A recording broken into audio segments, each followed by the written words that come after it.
Good morning. Welcome to another day in my life. I started my day by having breakfast from last night's leftovers while watching One Day, a Netflix series. Then a package arrived from Shopee, so this is me unboxing that package.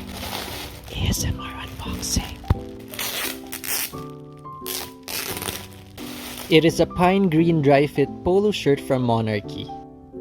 This is their tag, and these are the sleeves. And this is how it looks like on me. I really like the fit and color of this polo shirt. Link in the yellow basket below. Then I went to the hospital to do some errands. After my errands, I bought turon, my favorite. I then went home because I have a scheduled Zoom meeting. And then another package arrived. Another ASMR unboxing. I bought surgical face mask because naubusan na ako. That's it for today. Have a great one.